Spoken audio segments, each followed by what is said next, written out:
अस्सलामुअलैकुम नाज़रीन, this is HM Tayyab है और आज के इस वीलॉग में एक इंतहाई तशवीशनाक अफसोसनाक ख़बर जिस पर थोड़ा सा तज्ज़िया भी करेंगे और उसके टेक्निकल पॉइंट्स को भी डिस्कस करेंगे। जैसा कि आप जानते हैं, इंडिया के शहर अहमदाबाद से उड़ने वाला एक बोइंग 787 जहाज़ हादसे का शिकार हुआ, जिसमें टोटल 242 लोग सवार थे, 230 मुसाफिर, 10 क्रू मेंबर और 2 पायलट्स थे। अगर पायलट की बात करें तो इंतहाई तजर्बाकार और बासलाहियत लोग थे, उन पे भी बात करेंगे।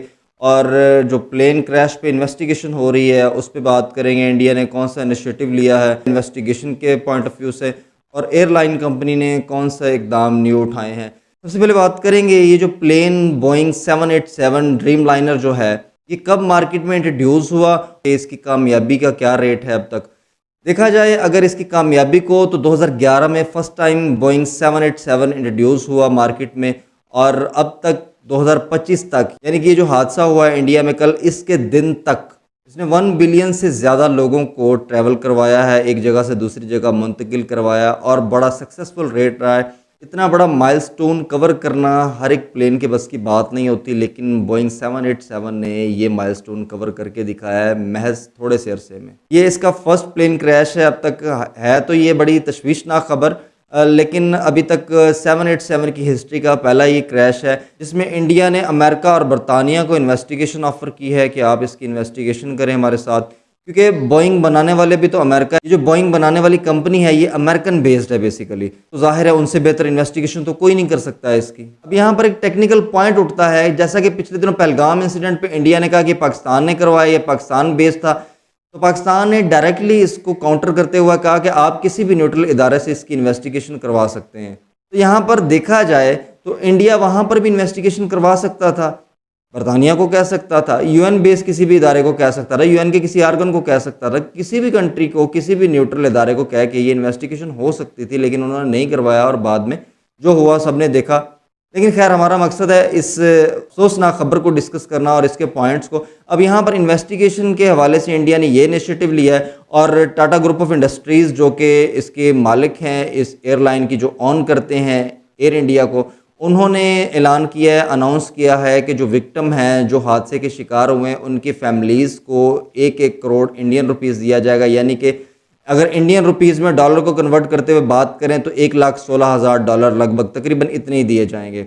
फर्दर इन्वेस्टिगेशन किस बेस पे होगी, तो नाज़रीन करम यहाँ पर बहुत बड़े सवालात उठ रहे हैं, पूरी दुनिया में थड़थड़ी मची हुई है, क्योंकि जो बोइंग बनाने वाली कंपनी है, बोइंग कंपनी के 7.8% शेयर्स जो है विद इन 24 आवर गिर चुके हैं।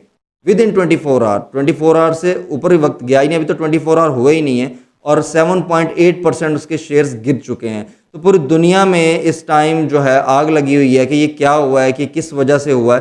तो पॉइंट उठ रहे हैं। अब वहाँ से बचने वाला एक शख्स है जिसने इमरजेंसी गेट से कूदकर अपनी जान बचाई है। देखें जी, वो कहते हैं कि जिसको रखे साइयाँ मार सके ना कोई। जहाँ पर 241 लोग इस हादसे में जाँ बहक हुए हैं, रुकमा अजल बन गए, वहाँ पर एक शख्स बच जाता है, और वो भी इमरजेंसी गेट से छलांग लगा के, और बाद में उसको छोटी मोटी जो चोटें लगी होती हैं और वो चल के एम्बुलेंस में जा रहा होता है। उसकी वीडियो आपको मिल जाएगी सोशल मीडिया पे। अब उस शख्स के बकौल के जहाज़ उड़ा और अचानक से सब कुछ हो गया, पता भी नहीं चला। 30 सेकंड का जस्ट टेक ऑफ, और 625 फीट इसकी ऊंचाई थी उस टाइम जो ऑल्टीट्यूड इसने कवर किया था। अब 625 फीट बहुत छोटा सा एक यानी कि डिस्टेंस है, क्योंकि ये जो बोइंग है ये तो हज़ारों फीट के ऊपर उड़ते हैं। अगर आप 1 किलोमीटर की बात करें तो 1 kilometre is equal to 3000 feet, और 1000 मीटर होते हैं उसमें। तो ये सिर्फ अभी 1000 फीट भी नहीं गया था ऊपर, और ये गिर गया। अब यहाँ पर सवाल उठाया जा रहा है बहुत सारी एजेंसियों की तरफ से कि ये कैसे हो गया, जहाज़ या तो उड़ना ही नहीं चाहिए था, अगर उड़ गया तो अचानक से इतनी थोड़ी हाइट पे कैसे गिर सकता है। अब ये सवाल पूरी दुनिया में इस टाइम उठ रहा है कि पायलट की गलती तो नहीं है। अब यहाँ पर जो इन्वेस्टिगेशन वो बेस करेगी ब्लैक बॉक्स पे। ब्लैक बॉक्स क्या होता है? ब्लैक बॉक्स एक ऐसा इंस्ट्रूमेंट है जिसमें FDR और CVR होते हैं। FDR क्या है? फ्लाइट डाटा रिकॉर्डर होता है, और CVR जो होता है वो कॉकपिट वॉइस रिकॉर्डर होता है। अब जो FDR होता है, फ्लाइट डाटा रिकॉर्डर, उसमें जहाज़ की तमाम एक्टिविटीज़ पे नज़र होती है। पहले तो चंद एक थी, जैसा कि हवा का दबाव, हवा की स्पीड, और बॉडी वाइज जहाज़ में कोई नकलो हरकत तो नहीं हो रही, इन चीज़ों पे नज़र रखी जाती थी। उसके ज़रिए से उसमें रिकॉर्ड होता था। लेकिन अब जो एडवांस आ चुका है ब्लैक बॉक्स, उसके तहत तो जहाज़ तकरीबन 100% ही कवर हो चुका है। अब उसमें सारी के सारी बॉडी वाइज उसके जो इंस्ट्रूमेंट, अब उसमें सारे का सारा जो है जहाज़ कवर होता है। और अगर सीवीआर की बात करें तो सीवीआर कॉकपिट के वॉइस रिकॉर्ड करता है, उसमें अलार्म्स जो होते हैं उनको रिकॉर्ड करता है। फायर अलार्म हो गया या किसी इंजन में कोई अल्लाह ना करे कोई मसला बन जाए उसका रिकॉर्ड करता है। तमाम इस तरह के एस्पेक्ट्स को ये डील करता है, ये रिकॉर्ड करता है। और पायलट की कॉन्वर्सेशन अगर वो मेडे कॉल देता है उसको भी रिकॉर्ड करता है। और जो कंट्रोल टावर होता है उससे जो पायलट का कांटेक्ट होता है उस पे भी उसका कंट्रोल होता है और उसको रिकॉर्ड कर रहा होता है। तकरीबन लास्ट 25 घंटे की रिकॉर्डिंग इस ब्लैक बॉक्स में रिकॉर्ड हो जाती है ऑलमोस्ट। लास्ट का मतलब ये है कि जब वो अल्लाह ना करे वो कभी गिर जाए, हादसे का शिकार हो जाए कोई प्लेन, तो उससे पिछले 25 घंटे तक का उसमें रिकॉर्ड मौजूद होता है। ये ब्लैक बॉक्स एक ऐसी डिवाइस है जो कि बहुत अहम है और ये हर प्लेन में मैंडेटरी है। इसका मतलब ये है कि इसके बगैर प्लेन उड़ नहीं सकता। जो भी प्लेन कभी हादसे का शिकार होता है तो जब उसकी इन्वेस्टिगेशन होती है तो वो ब्लैक बॉक्स बेस्ड होती है। ब्लैक बॉक्स के ज़रिए से सारे का सारा डाटा एनालाइज किया जाता है और बाद में फिर रिपोर्ट उसको बनाया जाता है। तो नाज़रीन, अगर बात करें कि इसको चला कौन रहे थे, क्या वो एक्सपीरियंस्ड पायलट थे? हाईली एक्सपीरियंस्ड पायलट थे। कैप्टन सुमीत सब्रवाल इसके कैप्टन थे और 8000 घंटे का उनका फ्लाइट टाइम हो चुका था, यानी कि उन्होंने 8000 घंटे तक प्लेन उड़ाए हुए हैं। 8000 घंटे का मतलब ये है कि अगर खाए पिए बगैर, रेस्ट किए बगैर, सोए बगैर आप अगर प्लेन उड़ाएं तो 333 दिन लगातार अगर आप उड़ाएं तो ये इसका टाइम कवर होता है। और अगर आप मैक्सिमम से मैक्सिमम फ़्लाइट की अगर बात करें वो 17 से 20 घंटे हो सकती है, 34 घंटे हो सकती है। अब इसके बाद पायलट रेस्ट ही करते हैं।